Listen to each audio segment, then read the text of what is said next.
One of the trickiest aspects of teaching a class on contemporary art involves the dynamic nature of the subject. Artists are constantly producing new work, shows are staged at a relentless pace, and the theoretical lenses that we use to discuss both of them are always evolving. Inevitably, then, no textbook can be totally current, and even a syllabus designed in the spring may seem slightly outdated by late summer.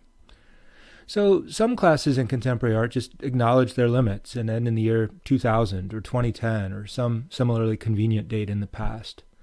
But I thought that it might be useful to try to offer at least a brief summary of some of the most striking moments in contemporary art from the past 2 years, as a way of rounding out our picture and bringing us as close as possible to the present.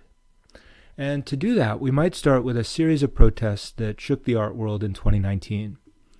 Over the course of that year, artists and activists repeatedly drew attention to museums that had received substantial funding from the Sackler family, a family which had profited from the aggressive promotion and prescription of opioids, arguably contributing to a national epidemic. Members of the family had given considerable sums to art institutions in a gesture that could be seen as philanthropic or, depending on one's perspective, as motivated by a desire to burnish the family name and to win prized tax exemptions. In 2019, a number of artists refused to show work in institutions funded by the Sacklers, and activists staged several effective demonstrations, leading a host of museums to reconsider their policies on giving and to retitle wings formerly named for the Sacklers. A similar series of protests addressed Warren Kanders, who occupied a seat on the board of the Whitney Museum of American Art, and who is the CEO of Safariland, a company that manufactures military and police equipment, including tear gas grenades used on migrants at the U.S.-Mexico border. That news led a number of artists to withhold their work from the Whitney Biennial, unless Kanders left the board, which he finally did in July.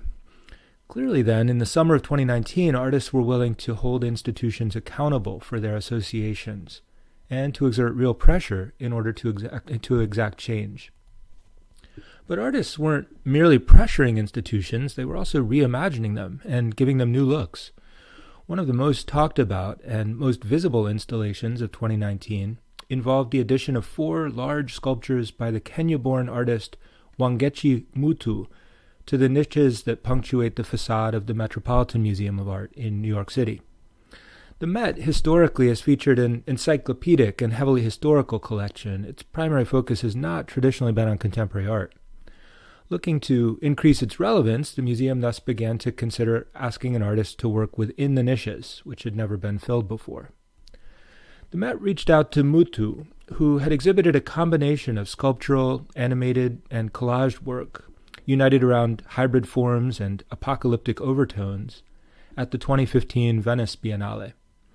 As it happened, Mutu had recently been looking at caryatids, ancient sculptures that double as architectural supports, and that often involve powerful female figures acting in the service of a state or a particular ruler. In thinking about the Met Commission, Mutu decided that she wanted to retain the theme of active women, but to avoid the idea that they were supporting someone else's weight. Beginning with a series of digital sketches, she worked with a team of assistants to create huge bronze casts that were designed to have a powerful formal and material aspect. The figures were surrounded by coils, which were partly inspired by indigenous African jewelry forms, but that also reminded the artist of flesh and of armor. She then added large circular mirrors, whose form was derived from African ornamentation traditionally associated with status. Liberated from a purely supporting role, Mutu's figures thus offered a powerful contrast to the Met's white marble skin and historically North Atlantic emphasis, effectively bringing the museum into a much broader and more global conversation. Now, Mutu's works were installed in September of 2019, and they were initially scheduled to remain in place through the summer of 2020. But of course, the world changed substantially in that period, as the COVID-19 virus precipitated a global pandemic. That led to the temporary, or even permanent in some cases, shuttering of galleries and museums around the world. And it also forced artists to rethink their working methods and the larger purposes of their practices. What did it mean, after all, to make art in a world in which millions of people were dying from a virus? Of course, artists varied widely in their responses. The South African William Kentridge, for instance, claimed that he found the slow pace and the solitary activity of drawing in his studio deeply rewarding, while Jenny Holzer found herself spending considerable blocks of time on TikTok, acquainting herself with the younger generation's visual languages. Eventually, galleries did begin to open again, though, and some even featured work produced during and about the pandemic, like the Drawing Center, which opened a show of recent drawings in October of 2020. Works on display ranged considerably, but Catherine Bernhardt's Untitled was perhaps typical in its frank allusions to the sort of chemical tools that many had used in combating the hectic stress of the past 10 months. And yet, even a pandemic could not derail the global art market.